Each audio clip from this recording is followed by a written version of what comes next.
Pues bien, hoy vamos a hablar de los retos del tecnólogo para la realización de resonancia cerebral en pacientes de 0 a 3 meses, ¿sí? ¿Cuál es el objetivo? Pues el objetivo es demostrar la importancia de realizar un protocolo adecuado y óptimo en resonancia cerebral en pacientes de 0 a 3 meses. ¿Por qué? Porque ustedes se preguntarán, ¿y cómo le realizan un estudio a un paciente de esa edad? ¿Lo tienen que intubar?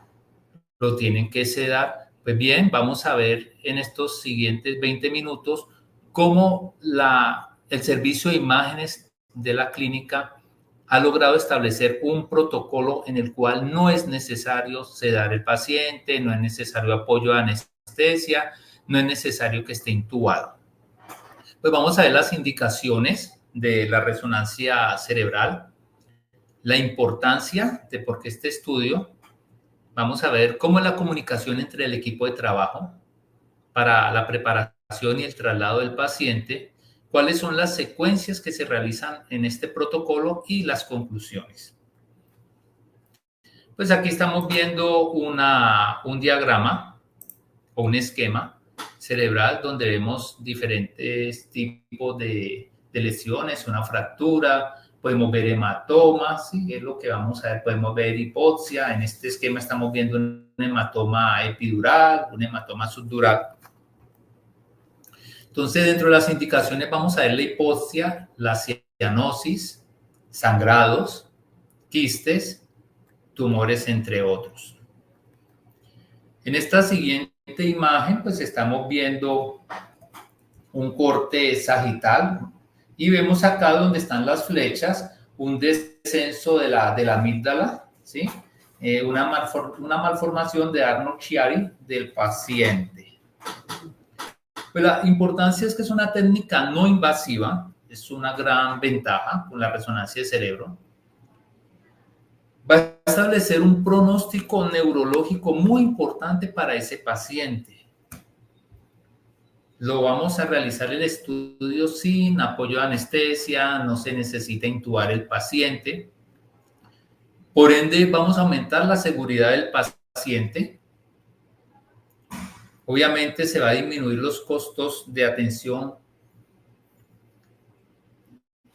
En esta siguiente imagen también estamos viendo una agenesia del cuerpo calloso cerebral. Una agenesia del cuerpo calloso cerebral. Y aquí estamos viendo otra imagen, un corte sagital T1, donde vemos una gran dilatación del sistema ventricular. Como les decía anteriormente, por eso es tan importante la resonancia de cerebro en este tipo de pacientes. Es súper importante, vital, entender lo relevante de esta prueba y lo relevante de la utilidad del diagnóstico. El tiempo de duración de la prueba está alrededor de los 15 minutos. Nos va a dar un diagnóstico, un pronóstico neurológico, brindándole seguridad al paciente. Aquí en este esquema, pues también vemos unas imágenes de diferentes tipos de herniaciones cerebrales.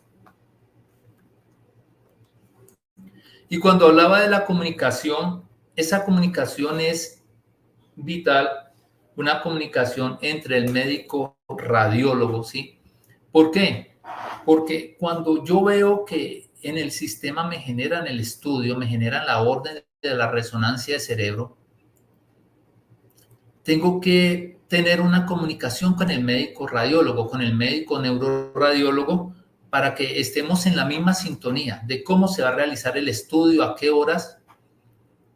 Debe haber una comunicación con auxiliar de enfermería de imágenes, con los médicos de neonatos, con enfermeras y auxiliares de neonatos donde está el paciente, ¿sí? Y también es importante esa comunicación con el grupo de patinadores. ¿Por qué? Porque el grupo de patinadores nos va a ayudar en ese traslado del paciente, va a brindar un acompañamiento al grupo de neonatos, ¿listo? Entonces, La comunicación entre todo el equipo de trabajo es súper importante. O sea, si no hay una buena comunicación, no vamos a tener un buen estudio y vamos a tener problemas. Ahora, lo que yo les decía, siempre vamos a verificar la orden. ¿Por qué le mandan el estudio? Voy a llamar a piso, voy a hablar con la enfermera y voy a verificar la hora de alimentación del neonato. Vuelvo y les digo, es un paciente que no está intubado, que no se va a realizar con apoyo de anestesia. Entonces, hablo con la enfermera y verifico esa hora de alimentación del paciente. ¿Por qué? Porque ella posiblemente me diga, no, el niño comió a las 8 de la mañana y toma tetero cada 4 horas. Entonces, yo ya tengo establecido que tomó su primer tete a las 8, a las 12 del día, un ejemplo, va a tomar su próximo tetero. Allí es cuando podemos realizar la resonancia. Entonces, teniendo esta información, podemos coordinar la hora del estudio para tener disponible la sala de resonancia. Cuando hablo disponible la sala de resonancia, es que a la hora que voy a realizar el estudio, que a la hora que el equipo de neonatos se está trasladando, mi sala de resonancia debe estar libre, debo tener lista mi antena, todo lo debo tener listo. No es que cuando llega el grupo de neonatos, no, regáleme 5 minutos, regáleme 10 minutos, no, tengo la sala lista para ingresar el paciente. Obviamente, tener un traslado adecuado del paciente y la madre o el padre presente. Dentro de la preparación de la sala de resonancia, pues debe haber un ambiente confortable. Cuando hablo de un ambiente confortable, pues es que tengamos listo las cobijas, las mantas para cubrir al paciente. Esa luz ambiental, pues la vamos a bajar, le vamos a bajar intensidad. Tener inmovilizadores adecuados y siempre debemos tener una monitoría. Siempre el paciente va a estar monitorizado durante el estudio. Y el personal de neonatos debe estar presente en todo momento. Pues aquí estamos viendo una imagen de uno de nuestros resonadores. Cuando yo les decía a ustedes que bajar la luz ambiental, pues básicamente es esta luz que tenemos aquí, pues la vamos a bajar, lo mismo que la luz dentro del gantry del resonador, de forma tal que va a quedar un poco oscuro y eso va a hacer que cuando el bebé baja y se toma el tetero, pues se va a quedar dormido. Eso era lo importante, o es lo importante de coordinar la hora de comida con el piso, porque en el momento que baja el paciente, se le da el tetero, el niño lo más seguro es que se va a quedar dormido. Tenemos un ambiente confortable, está oscuro el sitio, no vamos a hacer ruido y vamos a tener la posibilidad de realizarle la resonancia de cerebro sin necesidad de sedación o anestesia. Normalmente el niño lo bajan en una de estas mesas de calor radiantes, baja con toda su monitoría, con oxígeno. Siempre, como le digo, baja la enfermera, el auxiliar o el médico neonatólogo y siempre vamos a tener el apoyo de los patinadores. ¿Por qué es importante la comunicación con el médico radiólogo? Porque cuando yo ya tengo coordinada la hora del estudio, todo listo, yo hablo con mi profe antes de bajar el paciente. Le digo, un ejemplo, doctor Márquez, vamos a realizar este estudio. El médico radiólogo va a estar pendiente y en tiempo real yo puedo estar enviándole las imágenes o secuencia que estoy obteniendo, se la estoy enviando al sistema, el sistema que manejamos acá, el Singovía, y él las está viendo en tiempo real. ¿Y por qué es importante esto? Porque estas secuencias, que son el protocolo que debemos realizar, ¿sí?, no se deben alterar las secuencias y ya les voy a explicar el por qué. Entonces tenemos una secuencia que es un topograma o un scout. Tenemos una secuencia que es súper importante, que es esta secuencia, la difusión. Tenemos una secuencia T1 sagital ISO volumétrica. Tenemos una secuencia T1 espineco axial. tenemos una secuencia T2 Blake coronal y una secuencia T2 Blake axial. ¿Cuál es la importancia o la característica de estas dos secuencias? Las secuencias Blake, por la forma en cómo se realizan esta secuencia o se construyen, pues lo hacen de una forma radial, de forma tal que esta secuencia Blake permite que si hay algo en movimiento no genere tanto artificio o deterioro de la imagen. Y tenemos una secuencia de susceptibilidad magnética también. Yo les decía, ¿por qué es importante el orden de la secuencia? Porque la difusión, y lo vamos a ver ahora, nos va a dar mucha información. Como les decía anteriormente, tenemos un promedio de 15 minutos de estancia dentro del resonador. Y esta primera secuencia, que es la difusión, pues tiene unos valores. Un valor 1000 que le va a permitir al médico radiólogo ver la isquemia, si hay isquemia en ese cerebro. Un valor B0 que le va a permitir visualizar si hay sangrado. Una secuencia T1 espineco que va a validar la mielinización. ¿Y por qué es tan importante la mielinización? Pues recordemos que la mielinización es un proceso en el cual permite que los impulsos nerviosos se conduzcan con mayor velocidad y por ende haya una fácil comunicación sincronizado con las neuronas. Entonces, por eso es tan importante esta secuencia para validar mielinización. Después vamos a hacer las secuencias, tenemos una secuencia en 3D, T1 gradiente, cortes finos, y la secuencia de susceptibilidad magnética, ¿sí? Normalmente en este protocolo no se utiliza la secuencia FLAIR porque no es útil en un cerebro desmielinizado, ¿sí? Pues el FLAIR se realizaría solamente si hay una sospecha de colección extra o axial. Entonces, aquí volvemos a la comunicación con el médico radiólogo, con el médico neuroradiólogo. ¿Por qué? Porque como él está viendo estas secuencias, este estudio en tiempo real, desde su estación de trabajo, o me está haciendo el acompañamiento, él va a poder definir si ese estudio necesita algo más o solamente con este protocolo anterior lo podemos terminar, ¿sí? Vuelvo y les digo aquí en este protocolo, permítame, me vuelvo aquí, mire, porque este orden que yo les decía al principio no se debe variar.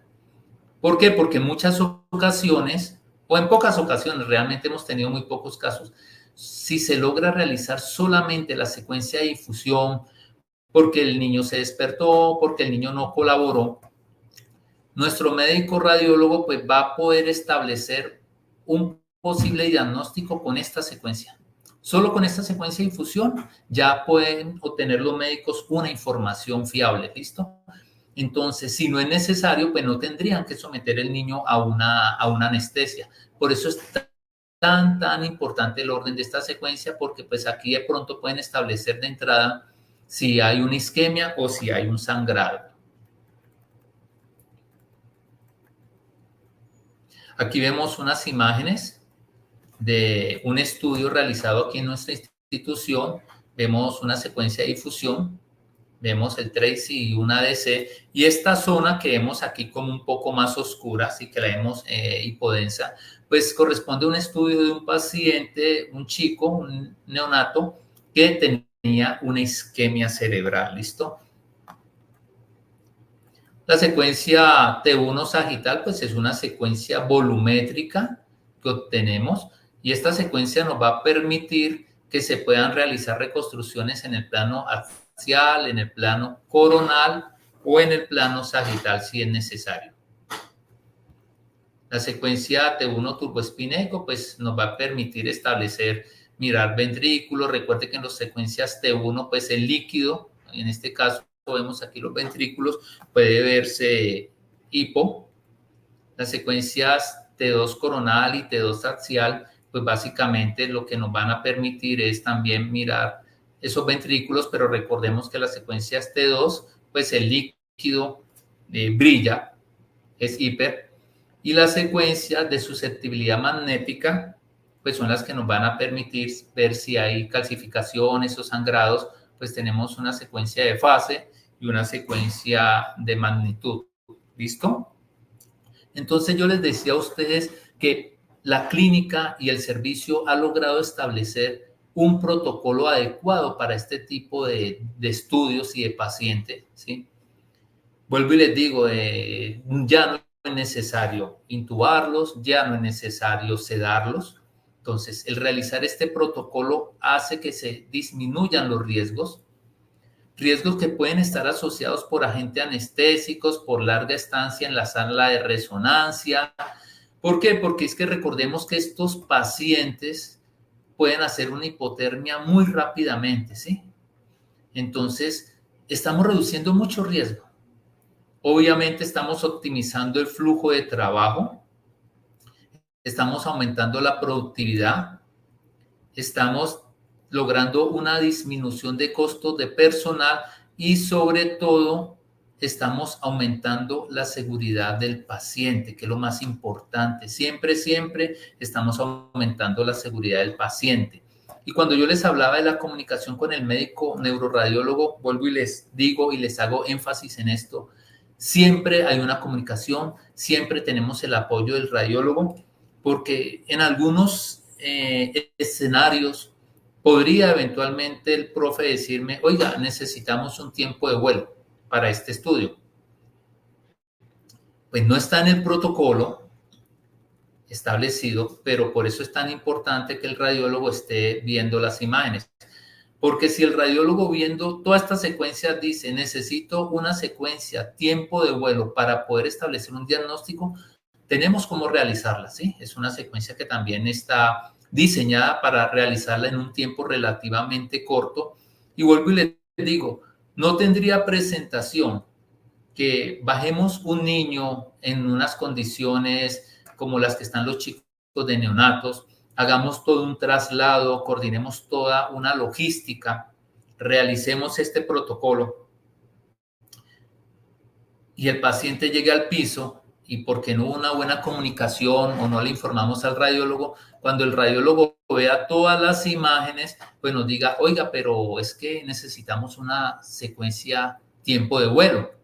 Entonces, por eso es tan importante siempre la comunicación con el médico neuroradiólogo. Siempre aquí estamos en tiempo real, siempre se coordina con el médico neuroradiólogo a tal hora, vamos a trasladar a nuestro paciente a la sala de resonancia y desde la primera secuencia ya le estamos enviando imágenes al radiólogo, lo estamos llamando por teléfono, nos estamos comunicando por WhatsApp, profe, mire las secuencias, y ya él nos va a definir si se necesita algo más, aunque normalmente con esto es suficiente, pero siempre la comunicación con el médico radiólogo, con el equipo de trabajo, y como les digo, miren, si ustedes miran este protocolo, que es un protocolo relativamente muy corto, nos va a brindar seguridad para el paciente y nos va a proveer de unas secuencias o un protocolo que va a establecer un diagnóstico para ese tipo de paciente. Vuelvo y les digo, se logró establecer este protocolo, ya no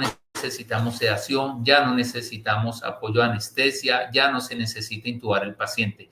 Esto es lo que estamos realizando aquí con este tipo de pacientes. Nos ha dado muy buenos resultados, excelentes, diría yo, es lo mejor que hemos logrado establecer.